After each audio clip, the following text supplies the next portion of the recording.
السلام علیکم ورحمۃ اللہ وبرکاتہ۔ ناظرین، استقبال ہے فکر و خبر اسٹوڈیو میں، میں رضوان احمد ندوی، ملکی اور عالمی اہم اور خاص خبروں کے ساتھ۔ تو ناظرین، بڑھتے ہیں خبروں کی تفصیلات کی طرف۔ مودی حکومت کی اگنی پتھ اسکیم کے خلاف لگاتار احتجاج کا سلسلہ جاری ہے، اور اسی درمیان راجستھان حکومت نے مسلح افواج میں قلیل مدتی بھرتی کے لیے مرکز کی اگنی پتھ اسکیم سے دستبرداری کے لیے قرارداد منظور کی ہے۔ راجستھان کے وزیر اعلیٰ اشوک گہلوت کا کہنا ہے کہ بہت سی دفاعی ماہرین کا خیال یہی ہے کہ اگنی پتھ اسکیم نہ تو نوجوانوں کے مستقبل کو محفوظ بناتی ہے اور نہ ہی یہ مسلح افواج کو اعتماد کے ساتھ چیلنجوں کا مقابلہ کرنے میں مدد دیتی ہے۔ وہیں مرکزی حکومت کی فوج میں بھرتی کی متنازع اسکیم اگنی پتھ کے خلاف احتجاج اور مظاہرے تھمنے کا نام نہیں لے رہے، کیونکہ مرکز کی اسکیم کے خلاف نوجوانوں کا غصہ اور اشتعال ابھی تک قائم ہے، جبکہ ملک میں جگہ جگہ احتجاج ہو رہے ہیں۔ ہرچند کہ یہ احتجاج گزشتہ کچھ دنوں کی طرح پرتشدد نہیں ہیں، لیکن کچھ جگہوں سے توڑ پھوڑ اور آتش زنی کی اطلاعات بھی موصول ہوئی ہیں۔ وہیں اسی دوران حکومت کی جانب سے مشتعل نوجوانوں کو بہلانے پھسلانے کی کوششیں بھی تیز ہو گئی ہیں، جس کے تحت جہاں متعدد رعایتوں کا اعلان کیا جا رہا ہے، وہیں متعدد وزراء نے اپنے اپنے محکموں میں بھرتی کے لیے اگنی ویروں کے لیے ریزرویشن کا سبز باغ بھی دکھایا ہے۔ دوسری طرف یہ معاملہ سپریم کورٹ بھی جا پہنچا ہے، جہاں ایک پیٹیشن داخل کر کے تشدد کی جانچ کے لیے SIT اور اسکیم کے تجزیے کے لیے پینل بنانے کا بھی مطالبہ کیا گیا ہے۔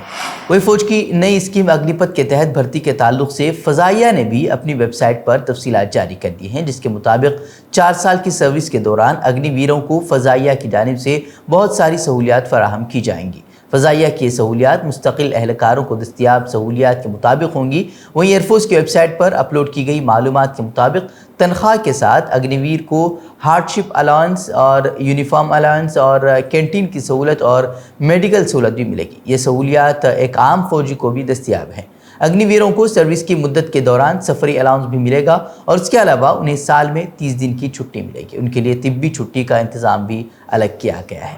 وہیں AIMIM کے سربراہ اور رکن پارلیمنٹ اسد الدین اویسی نے ایک بار پھر مرکز کی مودی حکومت کو گھیرنے کی کوشش کی ہے۔ نپور شرما سے اگنی پتھ اسکیم تک جاری ہنگامے کا ذکر کرتے ہوئے اویسی نے حکومت پر شدید نکتہ چینی کی ہے۔ انہوں نے کہا کہ نپور شرما کو گرفتار کیا جانا چاہیے اور ان کے خلاف قانون کے دائرے میں رہ کر کارروائی کی جانی چاہیے۔ انہوں نے کہا کہ مجھے یقین ہے کہ نپور شرما 6-7 مہینے میں دوبارہ آئیں گے اور انہیں ایک بڑے رہنما کے طور پر پیش کیا جائے گا۔ انہوں نے کہا کہ ہو سکتا ہے کہ وہ دہلی کی وزیر اعلیٰ کے عہدے کی دعوے دار بھی بن جائیں۔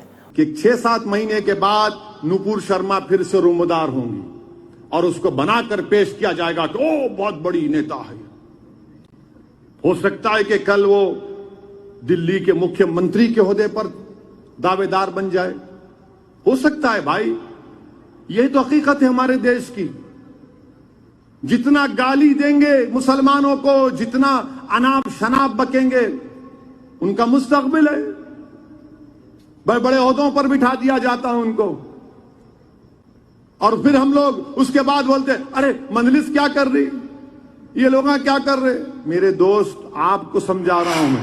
اگنی پتھ اسکیم کو لے کر بھی جاری ہنگامے پر اویسی نے کہا کہ مودی کے غلط فیصلے کی وجہ سے نوجوان سڑک پر نکل آئے ہیں۔ مودی کے غلط فیصلے کی وجہ سے نوجوانوں کی جوانی کو برباد کرنے کا راستہ مل گیا ہے۔ کتنے بلڈوزروں سے آپ گھروں کو تباہ کرو گے۔ وہیں آسام میں ہفتے کے روز سیلاب اور لینڈ سلائیڈنگ کی وجہ سے مزید 8 افراد کی موت ہو گئی ہے، جس سے ریاست میں مرنے والوں کی تعداد 62 تک پہنچ گئی ہے۔ شمال مشرقی ریاست میں سیلاب سے 32 اضلاع میں 30 لاکھ سے زائد افراد متاثر ہوئے ہیں۔ ریاستی ڈیزاسٹر مینجمنٹ اتھارٹی نے کہا ہے کہ 1.5 لاکھ سے زائد افراد نے 500 سے زیادہ ریلیف کیمپوں میں پناہ لے رکھی ہے۔ برہم پتر ندی اور اس کی معاون ندیاں ریاست میں کئی مقامات پر خطرے کی سطح سے اوپر بہہ رہی ہیں۔ در اثنا PTI کی اطلاعات کے مطابق 1 لاکھ سے زیادہ تریپورہ کے باشندے بھاری بارش اور سیلاب کی وجہ سے بے گھر ہو چکے ہیں۔ وہی ہفتے کو چیف منسٹر نے صورتحال کا جائزہ لینے کے لیے سینئر عہدیداروں سے بھی ملاقات کی ہے۔ وہیں موسلادھار بارشوں نے میگھالیہ میں بڑے پیمانے پر نقصان پہنچایا ہے، جہاں سیلاب اور لینڈ سلائیڈنگ کی وجہ سے گزشتہ 2 دنوں میں 18 لوگوں کی موت ہو چکی ہے۔ وہیں کابل کے گرودوارے پر ہونے والے خوفناک حملے کے بعد مرکزی حکومت نے افغانستان میں 100 سے زیادہ سکھوں اور ہندوؤں کو ترجیحی طور پر ویزے جاری کیے ہیں۔ یہاں افغانستان کی دارالحکومت کابل میں ہفتے کے روز سکھوں کے گرودوارے میں ہونے والے متعدد دھماکوں میں 2 افراد ہلاک ہوئے تھے جبکہ 7 افراد زخمی ہوئے تھے، جبکہ سیکیورٹی اہلکاروں نے بارود سے بھری گاڑی کو اقلیتی برادری کی عبادت گاہ تک پہنچنے سے روک کر ایک بڑے سانحے کو ناکام بنا دیا ہے۔ اور طالبان حکومت کا کہنا ہے کہ ہفتے کی صبح حملہ کیا گیا تھا اور دہشت گردوں اور طالبان جنگجوؤں کے درمیان فائرنگ کا تبادلہ ہوا جس میں حملہ آور مارے گئے ہیں، جبکہ امارت اسلامیہ کی فورسز کا کم از کم 1 رکن اور 1 افغان ہندو شہری ہلاک ہو گئے ہیں۔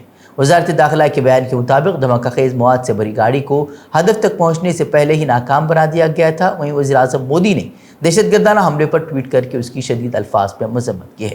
مودی نے ٹویٹ کیا کہ کابل میں کارت پروان گرودوارہ کے خلاف بزدلانہ دہشت گردانہ حملے سے میں صدمے میں ہوں۔ میں اس وحشیانہ حملے کی مذمت کرتا ہوں اور عقیدت مندوں کی سلامتی اور بھلائی کے لیے دعا کرتا ہوں۔ کرناٹکا پی یو سی بورڈ کے نتائج کا اعلان کر دیا گیا ہے۔ کل 61% طلباء نے کامیابی حاصل کر لی ہے۔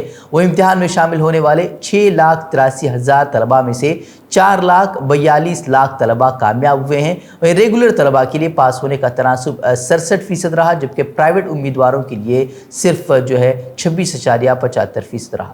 وہیں دوبارہ امتحان دینے والے طلباء میں سے صرف 23.29% طلباء وہ امتحان پاس کر سکے ہیں۔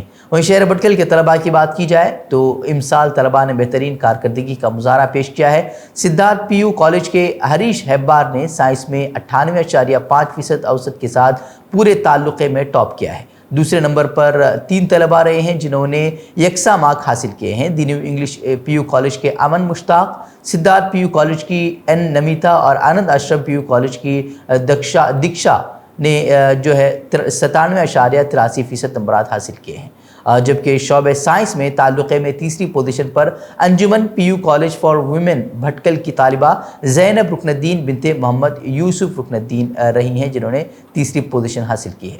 انہیں 97.50% نمبرات انہوں نے حاصل کیے ہیں۔ وہیں نیو انگلش پی یو کالج کی شری ندھی جس نے 97.83% کے ساتھ بھٹکل تعلقے میں اول مقام وہ کامرس میں حاصل کیا ہے۔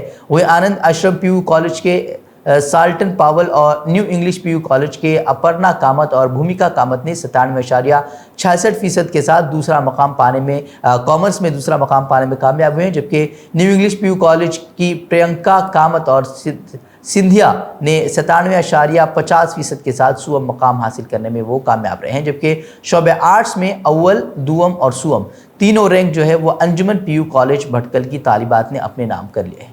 مسکان خان نے 96.66% کے ساتھ تعلق بر میں اول، امینہ رکن الدین نے 96% کے ساتھ دوم اور شادفہ شیخ نے 95.83% کے ساتھ تیسرا مقام حاصل کیا ہے۔ وزیر اعظم نریندر مودی 20 اور 21 جون کو کرناٹک کا دورہ کرنے والے ہیں۔ وزیر اعلیٰ بسوراج بومئی نے ہفتے کو اعلان کیا ہے کہ اپنے 2 روزہ دورے کے دوران وزیر اعظم مودی بنگلور اور میسورو میں مختلف تقریبات میں شرکت کریں گے۔ وزیر اعلیٰ بومئی نے کہا کہ پروگراموں کے ہموار انعقاد کے لیے تمام انتظامات مکمل کر لیے گئے ہیں اور ہمارے تمام رہنما، قانون ساز، وزراء، اہلکار اور پولیس بھی ایس پی جی کے ساتھ مل کر کام کر رہی ہے۔ وہ کرناٹک میں ہندو تنظیموں نے ایک نئے پروجیکٹ پر نظریں جما رکھی ہیں۔ بنگلورو کے چامراج پیٹ علاقے میں 2 ایکڑ کا عیدگاہ میدان اس بار تنازع کا شکار ہے۔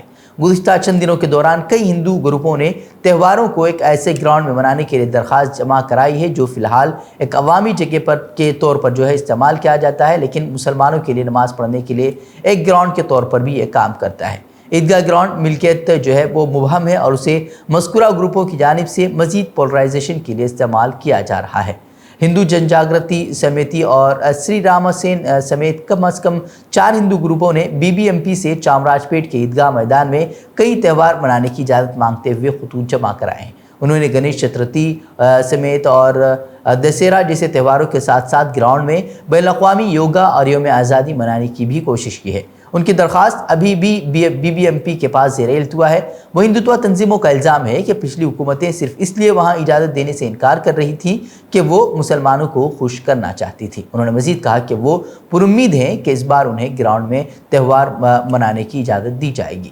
وہی بتا دیں کہ زمین کئی دہائیوں سے متنازع ہے۔ 10 ایکڑ سے زیادہ اراضی مسلم کمیونٹی کو میسور کے شاہی واڈیار خاندان نے کئی دہائیوں قبل دی تھی تاکہ اسے تدفین کے ساتھ ساتھ وہ عیدگاہ کے لیے استعمال کیا جا سکا۔ عیدگاہ کے لیے استعمال کیا جا سکے۔ وہیں عیدگاہ مسلم کمیونٹی کے لیے سال میں 2 بار عید کی نماز ادا کرنے کی جگہ ہے۔ یہ عام طور پر جو ہے وہ ایک کھلا میدان ہے۔ تو ناظرین یہ تھی خبریں۔ مزید خبروں کے لیے آپ ہمارے ویب سائٹ www.fikrokhabar.com کی طرف رخ کر سکتے ہیں۔ مزید ویڈیوز کے لیے ہمارے یوٹیوب چینل کو سبسکرائب ضرور کریں۔ تو ناظرین اجازت دیں، السلام علیکم ورحمۃ اللہ وبرکاتہ۔